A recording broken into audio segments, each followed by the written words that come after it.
कहानी की शुरुआत एक नौजवान आदमी से होती है जो ड्यूटी के दौरान काम करने की बजाय आराम से समय काट रहा था। लेकिन तभी उसके सिस्टम पर एक अजीब और रहस्यमयी सिग्नल आया। यह देखकर उसने तुरंत अपने बॉस को फोन लगाया। शुरुआत में बॉस काफी गुस्से में था, लेकिन जैसे ही उसने वह सिग्नल सुना तभी उसकी सारी नींद उड़ गई, क्योंकि वह कोई आम सिग्नल नहीं था बल्कि स्पेस से आ रहा एक एलियन सिग्नल था। पहली नजर में ऐसा लगा जैसे इंसानों ने आखिरकार एलियंस का पता लगा लिया है। लेकिन जब सिग्नल की दूरी मापी गई तब सभी के होश उड़ गए, क्योंकि वह करीब 3,70,000 किलोमीटर दूर चांद के आसपास से आ रहा था। शुरुआत में किसी को इस पर विश्वास नहीं हुआ, लेकिन जल्द ही साफ हो गया कि एलियंस वाकई धरती की तरफ बढ़ रहे हैं। हालात इतने गंभीर थे कि टीम के लोग नाश्ता छोड़कर तुरंत रक्षा मंत्रालय को खबर देने पहुंच गए। लेकिन वहां जो जानकारी मिली उसने सबको और ज्यादा डरा दिया। जांच में पता चला कि उस एलियन स्पेसशिप की चौड़ाई 500 किलोमीटर से भी ज्यादा थी। इतना विशाल यान मानव इतिहास में पहले कभी नहीं देखा गया था। जल्द ही यह जानकारी सबसे ऊपरी अधिकारियों तक पहुंचा दी गई। जब तक राष्ट्रपति को इसकी जानकारी मिली तब तक वह विशाल यान अलग अलग हिस्सों में बंटना शुरू हो चुका था। उसके अंदर से कई छोटे छोटे यान बाहर निकल रहे थे, लेकिन कोई नहीं जानता था कि उनका असली मकसद क्या है। बस इतना पता था कि वे अगले 25 मिनट में पृथ्वी के वायुमंडल में पहुंचने वाले थे। राष्ट्रपति ने भी पहले कभी ऐसी स्थिति का सामना नहीं किया था, इसीलिए उन्होंने तुरंत प्रेस कॉन्फ्रेंस बुलाने का फैसला किया। लेकिन तब तक दुनिया के अलग अलग हिस्सों में मौसम बदलने लगा था। जहाँ जहाँ ये उड़न तश्तरियां पहुंची वहाँ वहाँ पूरा आसमान पीला पड़ने लगा। कुछ ही देर में दुनिया भर के न्यूज चैनल इस घटना की लाइव कवरेज करने लगे, क्योंकि इंसानी इतिहास में ऐसा नजारा पहले कभी नहीं देखा गया था। उधर सेना किसी भी तरह एलियंस के असली इरादों का पता लगाना चाहती थी, इसीलिए उन्होंने बातचीत के लिए एक शांति विमान उनकी तरफ भेजा। शुरुआत में सब कुछ नॉर्मल लग रहा था, लेकिन जैसे ही विमान उनके करीब पहुंचा तभी अचानक तेज आग की लपटों ने उसे अपनी चपेट में ले लिया और विमान पल भर में जलकर राख हो गया। जब यह खबर आग की तरह पूरी दुनिया में फैल गई तब लोगों को शांत करने के लिए अधिकारियों को सामने आना पड़ा। उन्होंने वही बेकार की बातें दोहराई, शांत रहें, घबराएं नहीं और बेवजह बाहर न निकलें। लेकिन हालात अब कंट्रोल से बाहर थे, क्योंकि वे रहस्यमयी उड़न तश्तरियां घनी आबादी वाले इलाकों जैसे न्यूयॉर्क के सिटी सेंटर की तरफ बढ़ रही थी। सबसे डरावनी बात यह थी कि हर स्पेसशिप के ठीक नीचे कई बड़े बड़े शहर मौजूद थे। हालांकि कोई नहीं जानता था कि एलियंस आखिर करना क्या चाहते हैं, लेकिन डेविड नाम के एक टीवी इंजीनियर ने पहले ही उनके असली इरादे का अंदाजा लगा लिया था। जब एलियन यान पहली बार दिखाई दिए थे तभी उसने टीवी सिग्नल में कुछ छिपे हुए पैटर्न नोटिस कर लिए थे। उसे पता चल गया था कि बार बार आने वाले ये सिग्नल धीरे धीरे कम होते जा रहे थे, जिसका मतलब था कि यह कोई नॉर्मल सिग्नल नहीं बल्कि एक काउंटडाउन सिग्नल थे। डेविड ने अंदाजा लगाया कि एलियंस किसी बड़े ऑपरेशन की तैयारी कर रहे हैं। उसके हिसाब से इस काउंटडाउन के खत्म होने में सिर्फ 6 घंटे बचे थे। उसके बाद कुछ ऐसा होने वाला था जो पूरी दुनिया को हिलाकर रख देगा। हालांकि डेविड ने सही बात पकड़ ली थी, लेकिन उसकी बात पर किसी को यकीन नहीं हो रहा था। उसे समझ आ गया कि अब उसे किसी बड़े अधिकारी तक यह जानकारी पहुंचानी होगी। किस्मत से उसकी एक्स वाइफ कोनी व्हाइट हाउस में काम करती थी, इसलिए डेविड ने तुरंत उसे कॉल किया। लेकिन जैसे ही उसने बात शुरू की तब कॉनी को लगा कि वह एक बार फिर कोई बेकार थ्योरी लेकर आया है, इसलिए उसने उसकी पूरी बात सुने बिना ही फोन काट दिया। ये देखकर डेविड गुस्से से भड़क उठा, लेकिन उसके पास समय बर्बाद करने का वक्त नहीं था, इसलिए वह तुरंत अपने पिता को साथ लेकर व्हाइट हाउस की तरफ निकल पड़ा। उसके पिता की पहचान की वजह से उन्हें अंदर आने की परमिशन मिल गई। इसके बाद कॉनी ने डेविड के लिए राष्ट्रपति से मिलने का इंतजाम भी कर दिया। उसे सिर्फ 2 मिनट का समय मिला था, लेकिन उन्हीं 2 मिनटों में डेविड ने पूरी बात समझा दी। उसके मुताबिक एलियन इंसानों के कम्युनिकेशन सैटेलाइट का इस्तेमाल करके अपने सभी छोटे यूएफओ को लगातार कमांड भेज रहे थे। वह लंबे समय से उन्हीं एलियन सिग्नलों का डेटा एनालाइज कर रहा था, और जो नतीजा उसके सामने आया उसने उसके होश उड़ा दिए। उसे पूरा भरोसा था कि अगले 28 मिनट में एलियंस कोई बड़ा कदम उठाने वाले हैं। दूसरी ओर सेना की कम्युनिकेशन टीम हेलीकॉप्टरों के साथ स्पेसशिप के पास पहुंच चुकी थी। उन्होंने एक विशाल लाइट जलाकर उनसे संपर्क करने की कोशिश की। तभी अचानक उस विशाल स्पेसशिप का एक हिस्सा धीरे धीरे खुलने लगा। कमांड रूम में बैठे सभी लोगों को लगा कि शायद एलियंस उनसे बातचीत करना चाहते हैं, लेकिन अगले ही पल स्पेसशिप से एक भयानक लेजर बीम निकली और दोनों हेलीकॉप्टरों को पल भर में हवा में ही उड़ा दिया। अब सभी को समझ आ चुका था कि एलियंस के इरादे बिल्कुल भी अच्छे नहीं हैं। डेविड की बात सच साबित होते ही पूरे व्हाइट हाउस में हड़कंप मच गया। कुछ ही मिनटों में इमरजेंसी प्रोटोकॉल लागू कर दिए गए और हर कोई वहां से निकलने की तैयारी में जुट गया। राष्ट्रपति और बड़े अधिकारियों के पास बच निकलने के लिए खास प्राइवेट जेट्स मौजूद थे, लेकिन दूसरी तरफ लाखों आम लोग अभी भी सड़कों पर फंसे हुए थे। वहीं जो लोग इस खतरे को गंभीरता से नहीं ले रहे थे, उन्हें अब भी यही लग रहा था कि शायद एलियंस इंसानों को नुकसान पहुंचाने नहीं आए हैं। लेकिन उन्हें जरा भी अंदाजा नहीं था कि जैसे ही काउंटडाउन खत्म होगा तभी इंसानी इतिहास का सबसे बड़ा हमला होगा। टाइम खत्म। अचानक स्पेसशिप का निचला हिस्सा धीरे धीरे खुलने लगा। नीचे खड़े लोगों को समझ नहीं आया कि आखिर होने क्या वाला है। तभी उसके अंदर से एक तेज रोशनी निकलनी शुरू हुई। अगले ही पल वो विनाशकारी बीम नीचे गिरी और एक ही झटके में पूरी बिल्डिंग को तबाह कर दिया। चारों तरफ भगदड़ मच गई। हर कोई अपनी जान बचाने के लिए भागने लगा, लेकिन इस तबाही ने किसी को संभलने का मौका तक नहीं दिया। देखते ही देखते एक के बाद एक बड़े शहरों के ऊपर बीम गिरने लगी और विशाल इमारतें पल भर में विस्फोट के साथ ढहती चली गईं। जो लोग भागने की कोशिश कर रहे थे वे हेलीकॉप्टरों समेत धमाकों की चपेट में आ गए। कुछ ही मिनटों में पूरा शहर आग के समंदर में बदल गया। उस हमले की ताकत किसी परमाणु विस्फोट से भी कई गुना ज्यादा थी। सुबह होते होते पूरा शहर तबाह हो चुका था। चारों तरफ सिर्फ मलबा था और इंसानों का कोई नामो निशान नहीं बचा था। अब यह साफ हो चुका था कि एलियंस शांति की बात करने नहीं आए थे। इसीलिए राष्ट्रपति ने बिना देर किए जवाबी हमले का आदेश दे दिया। कुछ ही देर में सैकड़ों अमेरिकी लड़ाकू विमान आसमान में पहुंच गए। पायलटों ने बिना वक्त गवाए स्पेसशिप्स पर मिसाइल लॉक कर ली और कमांडर का ऑर्डर मिलते ही उन्हें एक एक करके दाग दिया। कंट्रोल रूम में बैठे सभी लोग सांसें रोककर स्क्रीन पर नजरें जमाए हुए थे। उन्हें पूरा यकीन था कि यह हमला एलियंस को बता देगा कि इंसान इतनी आसानी से हार मानने वाले नहीं है। लेकिन जैसे ही मिसाइलें स्पेसशिप से टकराने वाली थीं, तभी अचानक उसके चारों ओर एक रहस्यमयी कवच एक्टिवेट हो गया और सभी मिसाइलें उससे टकराकर पूरी तरह बेअसर हो गईं। यह देखकर सभी लोगों के पैरों तले जमीन खिसक गई। उन्हें जरा भी अंदाजा नहीं था कि स्पेसशिप के चारों तरफ एक इनविजिबल शील्ड लगी हुई है, जो इतनी मजबूत थी कि इंसानों की सबसे एडवांस मिसाइलें भी उसका कुछ नहीं बिगाड़ सकी। हालात बिगड़ते देख कमांडर ने तुरंत सभी पायलटों को ऑर्डर दिया कि वे अपने विमान ऊपर ले जाएं ताकि किसी तरह की अनहोनी से बचा जा सके। लेकिन ठीक उसी पल विशाल स्पेसशिप के अंदर से हजारों छोटे यूएफओ बाहर निकल आए। उन्होंने इतनी तेज रफ्तार से हमला किया कि कई लड़ाकू विमान उनसे टकराते ही हवा में ही तबाह हो गए। जब अमेरिकी पायलटों ने उन छोटे यूएफओ पर हमला करने की कोशिश की, तब उन्हें पता चला कि उनके चारों तरफ भी वही पावरफुल शील्ड लगी हुई है, जिसे इंसानों का कोई भी हथियार भेद नहीं पा रहा था। नतीजा यह हुआ कि लड़ाई पूरी तरह एक तरफा हो गई और देखते ही देखते कई लड़ाकू विमान एक झटके में तबाह हो गए। हालांकि पीछे हटने का आदेश मिल चुका था, लेकिन सुरक्षित निकल पाना अब भी बेहद मुश्किल था, क्योंकि एलियन यूएफओ लगातार उन पर हमला कर रहे थे। ऐसे में जब विल और उसका साथी किसी तरह उन्हें चकमा देकर निकलने की कोशिश करने लगे, तभी दो एलियन यान उनके पीछे लग गए। हालांकि विल और उसका साथी विमान उड़ाने में धुरंधर थे, लेकिन एलियन यूएफओ से बचना उनके लिए भी मुश्किल साबित हो रहा था। लॉकिंग सिस्टम से बचने के लिए उन्हें जेट्स को जमीन के बेहद करीब उड़ाना पड़ा, लेकिन लगातार जोखिम भरे मोड़ों और तेज उड़ान के कारण विल का साथी दबाव झेल नहीं पाया और आखिरकार वो भी एलियंस का शिकार बन गया।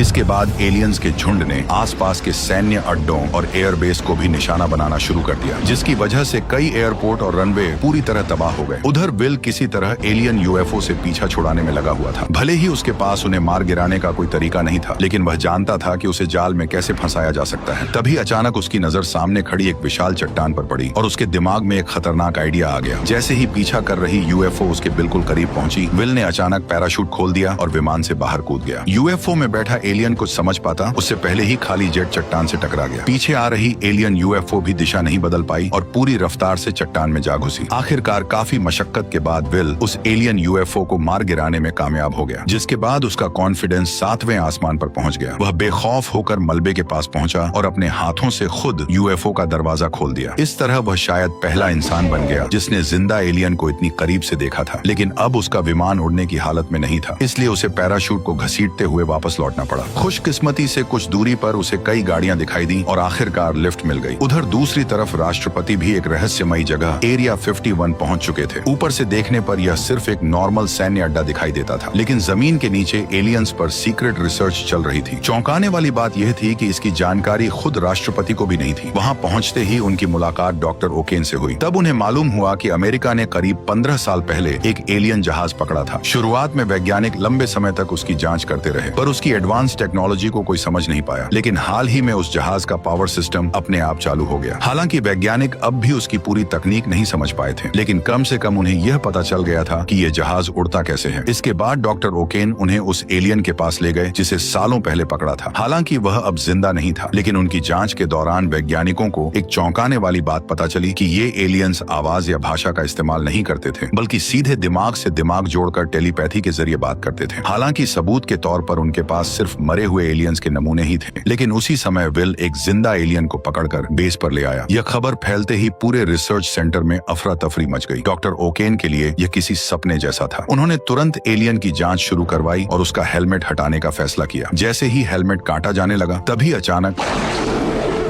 हेलमेट के खुलते ही पता चला कि बाहर दिखने वाला हिस्सा असल में एक बेहद मजबूत सूट था। यह देखकर किसी को समझ नहीं आया कि विल ने आखिर एक मुक्के में इसे कैसे बेहोश किया होगा। लेकिन उसी दौरान किसी ने ध्यान नहीं दिया कि एलियन होश में आ चुका था। जैसे ही डॉक्टर ने उसका असली चेहरा देखा, तभी अचानक डॉक्टर ओकेन उसके कंट्रोल में आ गए। धीरे धीरे वह एलियन अपने सूट से बाहर आने लगा। उसका असली शरीर ज्यादा बड़ा नहीं था, लेकिन वह इंसानों से कहीं ज्यादा चालाक और खतरनाक था। होश में आते ही उसने पूरी लैब में अफरा तफरी मचा दी। डॉक्टर अपनी जान बचाकर भागना चाहते थे, लेकिन उनके पास बचने का कोई मौका नहीं था। कुछ ही सेकंड में पूरी लैब मौत के मैदान में बदल गई। जब राष्ट्रपति और सेना के बड़े अधिकारी वहां पहुंचे, तब तक पूरा रिसर्च सेंटर बुरी तरह तबाह हो चुका था। चारों तरफ सिर्फ घना धुआं दिखाई दे रहा था। कुछ ही देर में सभी को समझ आ गया कि डॉक्टर ओकेन अपने होश में नहीं है, बल्कि एलियन किसी तरह उनके शरीर को कंट्रोल करके इंसानों से बात कर रहा था। राष्ट्रपति को यह सही मौका लगा। उन्हें उम्मीद थी कि बातचीत के जरिए इस लड़ाई को टाला जा सकता है। इसलिए उन्होंने एलियन से पूछा कि आखिर उसे इंसानों से क्या चाहिए। तुम हमसे क्या चाहते हो? इतना कहते ही उसने राष्ट्रपति के दिमाग पर कब्जा करना शुरू कर दिया। यह देखकर वहां मौजूद सभी लोग घबरा गए और अगले ही पल गार्ड्स ने बिना देर किए उस पर अंधाधुंध गोलियां बरसा दी। कुछ ही सेकंड में एलियन वहीं ढेर हो गया। जब राष्ट्रपति फिर से होश में आए तो उन्होंने एक बेहद डराने वाली बात बताई। उन्होंने कहा कि उन्हें एलियंस का असली मकसद पता चल चुका है। दरअसल एलियंस की टेलीपैथी दो तरफा काम करती थी। जब वे किसी से जुड़ते थे तो दोनों एक दूसरे की मन की बात पढ़ सकते थे। इसी वजह से राष्ट्रपति को कंट्रोल करते वक्त उन्होंने उसके मन की बात पढ़ ली थी। राष्ट्रपति ने बताया कि ये एलियंस किसी एक ग्रह के निवासी नहीं थे। वे टिड्डियों की तरह एक दुनिया से दूसरी दुनिया तक भटकते रहते थे। जहां भी उन्हें कोई विकसित ग्रह मिलता, वे उस ग्रह पर हमला कर देते। फिर उसके संसाधनों का इस्तेमाल तब तक करते जब तक वहां कुछ भी बाकी न बच जाए, और इसके बाद वे अगले ग्रह की तरफ बढ़ जाते। अब उनकी नजर पृथ्वी पर थी। यह सुनकर सभी समझ गए कि इंसानों के पास बहुत कम समय बचा है। मजबूर होकर राष्ट्रपति को न्यूक्लियर अटैक की परमिशन देनी पड़ी। फिर भी एक डर सबके मन में बना हुआ था कि अगर न्यूक्लियर हथियार भी उनकी शील्ड के सामने बेअसर निकले तो इंसानों के पास बचने का कोई रास्ता नहीं रहेगा। जल्द ही अमेरिका का सबसे बेहतरीन लड़ाकू विमान एलियन स्पेसशिप के ठीक सामने पहुंच गया। कुछ ही पलों बाद उस पर एक न्यूक्लियर मिसाइल दागी गई। कंट्रोल रूम में बैठे सभी लोग सांसें रोककर स्क्रीन को देख रहे थे। उन्हें उम्मीद थी कि इस बार एलियंस की हार तय है, लेकिन जब विस्फोट हुआ तब जो नजारा सामने आया उसने सबकी उम्मीदें तोड़ दी। इतने विनाशकारी हमले के बावजूद एलियन शील्ड ने पूरे हमले को बेअसर कर दिया। यहाँ तक कि स्पेसशिप पर एक खरोंच तक नहीं आई। अब हालात ऐसे हो चुके थे कि किसी के पास कोई प्लान नहीं बचा था। लगने लगा था कि अब पृथ्वी का अंत करीब है। उधर डेविड की भी सारी रिसर्च नाकाम साबित हो चुकी थी, इसलिए वह शराब पीकर खुद को संभालने की कोशिश कर रहा था। यह देखकर उसके पिता को भी चिंता होने लगी। उन्होंने डेविड को समझाने की कोशिश की और कहा कि अगर कोई रास्ता नहीं मिल रहा तो खुद को इतना परेशान करने का भी कोई फायदा नहीं। ये सुनते ही डेविड के दिमाग में अचानक एक जबरदस्त आइडिया आया। उसने तुरंत सभी लोगों को एक जगह इकट्ठा किया। फिर उसने एक ऑफिसर से कहा कि यूएफओ के ऊपर एक कोक की कैन रखकर गोली चलाए। जैसा कि सभी को उम्मीद थी, गोली चलते ही यूएफओ की शील्ड ने उसे बेअसर कर दिया। यह देखकर किसी को हैरानी नहीं हुई, लेकिन अभी भी किसी को डेविड का असली प्लान समझ नहीं आया था। तभी डेविड कंप्यूटर पर कुछ टाइप किया और ऑफिसर से दोबारा गोली चलाने को कहा। इस बार गोली कैन से टकराते ही हवा में उछल पड़ी। यह देखकर वहां मौजूद सभी लोग हैरान रह गए। उन्हें समझ नहीं आया कि आखिर ये सब हुआ कैसे। तभी डेविड ने बताया कि भले ही एलियंस की टेक्नोलॉजी इंसानों से हजारों साल आगे हो, लेकिन उनका पूरा सिस्टम एक डिजिटल नेटवर्क की तरह काम करता है, और जैसे किसी कंप्यूटर नेटवर्क में वायरस घुसते ही पूरा सिस्टम गड़बड़ाने लगता है, वैसे ही उसने इस यूएफओ के सिस्टम में भी एक वायरस अपलोड कर दिया था। इसी वजह से उसकी शील्ड अपने आप डीएक्टिवेट हो गई। डेविड असल में यह साबित करना चाहता था कि एलियंस का सिस्टम भी हैक किया जा सकता है। इसके बाद उसने अपना असली प्लान बताया। वह इसी वायरस को एलियन मदरशिप के मेन सिस्टम में अपलोड करना चाहता है, क्योंकि एक बार वायरस वहां पहुंच गया तो नेटवर्क से जुड़े सभी यूएफओ और स्पेसशिप्स में वह अपने आप फैल जाएगा, और जैसे ही उनकी सारी डिफेंस शील्ड्स एक साथ बंद होंगी तभी इंसानों को उन पर हमला करने का मौका मिल जाएगा। लेकिन अब सबसे बड़ा सवाल यह था कि आखिर एलियन मदरशिप के अंदर घुसने का जोखिम कौन उठाएगा। तभी विल आगे आया और बोला कि वो यह मिशन करने के लिए तैयार है, लेकिन जिस एलियन स्पेसशिप का इस्तेमाल इस मिशन के लिए किया जाना था वह करीब 15 साल पहले क्रैश हुई थी, और किसी को नहीं पता था कि वह अभी भी उड़ने की हालत में है या नहीं। पता लगाने के लिए डेविड ने स्पेसशिप के क्लैंप्स हटाने को कहा। जैसे ही आखिरी क्लैंप हटा, तभी अचानक पूरा स्पेसशिप अपने आप हवा में तैरने लगा। ये देखकर साफ था कि स्पेसशिप एकदम ठीक थी। बिना देर किए राष्ट्रपति ने एक ग्लोबल काउंटर अटैक प्लान तैयार किया। उन्होंने रशिया, चाइना, इंडिया समेत कई देशों की एयरफोर्स को तुरंत अलर्ट भेज दिया ताकि सभी मिलकर एक साथ हमला कर सके। इसी बीच एक किसान भी वहां पहुंच गया। वह कोई पायलट नहीं था, लेकिन वो फिर भी इस लड़ाई शामिल होना चाहता था क्योंकि सालों पहले एलियंस ने उसको किडनैप किया था और अब वह उनसे अपना पुराना हिसाब चुकता करना चाहता था। उधर राष्ट्रपति हमले से ठीक पहले अपना सबसे जोशीला भाषण देने वाले थे और सबसे खास बात यह थी कि उसी दिन इंडिपेंडेंस डे भी था। उन्होंने दुनिया भर के लोगों को संबोधित करते हुए कहा कि आज पूरी मानवता एक ही मोर्चे पर खड़ी है। यह लड़ाई किसी एक देश, एक झंडे या एक जगह की नहीं है। इस बार खतरा पूरी पृथ्वी पर मंडरा रहा है। उन्होंने लोगों से अपील की कि वे सभी अपने पुरानी रंजिशें भूल जाएं और एकजुट होकर दुश्मन का सामना करें। उस जोशीले भाषण ने सैनिकों में नया जोश भर दिया और सभी आखिरी मुकाबले के लिए तैयार हो गए। उधर विल और डेविड पहली बार एलियन शिप के कॉकपिट में बैठे थे, लेकिन उड़ान भरने से ठीक पहले दोनों से एक छोटी सी गड़बड़ हो गई। बिल ने कमांड शिप को उल्टा लगाया और बिना देर किए एलियन शिप को तेजी से आसमान की ओर उड़ा ले गया। एलियन शिप उड़ाने में उसे इतना मजा आ रहा था कि वह हवा में तरह तरह के करतब दिखाने लगा, जिससे डेविड की फट के हाथ में आ गई। कुछ ही देर बाद दोनों एलियन मदरशिप के पास पहुंच गए। जैसे जैसे वे उसके करीब आते गए, वैसे वैसे शिप अपने आप ऑटो पायलट मोड में चली गई। इसके बाद वे मदरशिप के अंदर दाखिल हो गए। रास्ते में उन्होंने कई हैरान कर देने वाले नजारे देखे। आखिरकार वे मदरशिप के कंट्रोल एरिया तक पहुंच गए। वहाँ हजारों छोटे एलियन यान एक साथ खड़े हुए थे। पूरा नजारा किसी विशाल स्पेस स्टेशन जैसा लग रहा था। अपनी पहचान छिपाने के लिए डेविड ने बड़ी सावधानी से शिप की विंडो बंद कर दी ताकि वहां मौजूद ऑपरेटर उन्हें नोटिस न कर सकें। फिर सही मौका मिलते ही उसने अपना प्लान शुरू कर दिया। उसने तुरंत अपना कंप्यूटर खोला और चुपचाप वायरस को एलियन मदरशिप के सिस्टम में अपलोड करना शुरू कर दिया। कुछ ही देर में वायरस सिस्टम में पहुंच गया, जिससे अचानक मदरशिप के अंदर गड़बड़ी शुरू हो गई। ये देखकर साफ हो गया कि डेविड का वायरस अपना काम शुरू कर चुका है। उधर जैसे ही यह खबर पृथ्वी तक पहुंची, तभी सेना ने बिना एक पल गवाए अपना जवाबी हमला शुरू कर दिया। दुनिया भर के लड़ाकू विमान एक साथ एलियन यानों पर टूट पड़े। इस बार हालात पहले जैसे नहीं थे क्योंकि वायरस की वजह से एलियंस की शील्ड पूरी तरह बंद हो चुकी थी। तभी राष्ट्रपति, जो कभी एयरफोर्स पायलट रह चुके थे, उन्होंने सबसे पहला हमला किया।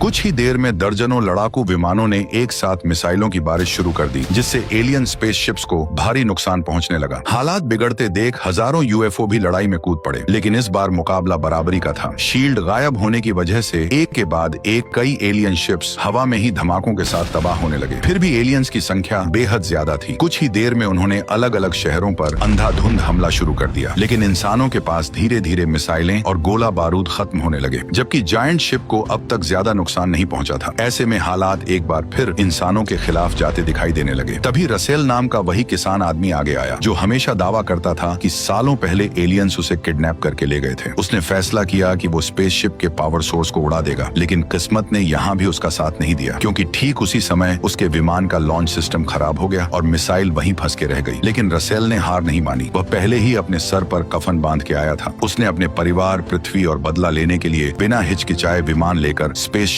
के पावर सोर्स में घुस गया। कुछ ही पलों में 500 किलोमीटर चौड़ी स्पेसशिप एक झटके में तबाह हो गई। मिशन सफल होते ही कमांड सेंटर ने तुरंत विल और डेविड को वापस लौटने का ऑर्डर दिया, लेकिन तभी एक नई मुसीबत खड़ी हो गई। उनका यान अभी भी मदरशिप के अंदर फंसा हुआ था। दोनों ने बाहर निकलने की हर मुमकिन कोशिश की, लेकिन कोई भी तरीका काम नहीं आया। इसी दौरान एक एलियन की नजर उन पर पड़ गई। उसने सिर्फ एक कमांड दी और शिप का विंडो कवर अपने आप खुल गया। खतरे को भांपते ही विल और डेविड तुरंत छिप गए, लेकिन एलियंस भी इतने बेवकूफ नहीं थे। अगले ही पल उनकी तलाश में एक सर्च टीम भेज दी गई। अब हालात देखकर लग रहा था कि दोनों का बच निकलना लगभग नामुमकिन है। इसलिए उन्होंने फैसला किया कि अगर मरना ही है तो दुश्मन को साथ लेकर मरेंगे। इसलिए उन्होंने बिना देर किए न्यूक्लियर मिसाइल दाग दी और वह सीधा एलियन कमांड सेंटर में जा घुसी। लेकिन धमाका होने से पहले ही पूरी मदरशिप बुरी तरह हिलने लगी। अचानक इस झटके से उनकी शिप का कंट्रोल बिगड़ गया और वह सिस्टम की पकड़ से निकल गई। ये देखकर दोनों की जान में जान आ गई। हालांकि राहत ज्यादा देर नहीं टिक सकी, क्योंकि न्यूक्लियर बम फटने में अब सिर्फ 30 सेकंड बचे थे। ऐसे में विल और डेविड ने तुरंत वहां से निकलने का फैसला किया। दोनों पूरी रफ्तार से मदरशिप से भागने लगे। खुशकिस्मती से एलियन यान की स्पीड बेहद जबरदस्त थी। पीछे कई एलियन फाइटर्स उनका पीछा कर रहे थे। फिर भी वे किसी तरह उनकी पकड़ से बचते हुए मदरशिप से बाहर निकल आए और तभी वो हुआ जिसका पूरी दुनिया इंतजार कर रही थी। अगले ही पल विशाल मदरशिप एक भयानक विस्फोट के साथ उड़ गई। उस धमाके के साथ एलियंस का पूरा कंट्रोल सिस्टम एक झटके में तबाह हो गया। मदरशिप के खत्म होते ही पृथ्वी पर मौजूद बाकी एलियन शिप्स भी एक एक करके क्रैश होने लगी। कुछ ही मिनटों में दुनिया दुनिया का सबसे बड़ा युद्ध खत्म हो गया और आखिरकार इंसानों ने नामुमकिन लगने वाली इस लड़ाई को जीत लिया। उधर विल और डेविड भी सुरक्षित पृथ्वी पर लौट आए और इसी के साथ इंडिपेंडेंस डे की ये शानदार कहानी यहीं खत्म हो गई। वैसे आपको ये वीडियो कैसी लगी कमेंट में जरूर बताना और अगर चैनल पर नए हो तो जल्दी से वो सब कर दो जो मैं चाहता हूँ। Okay bye.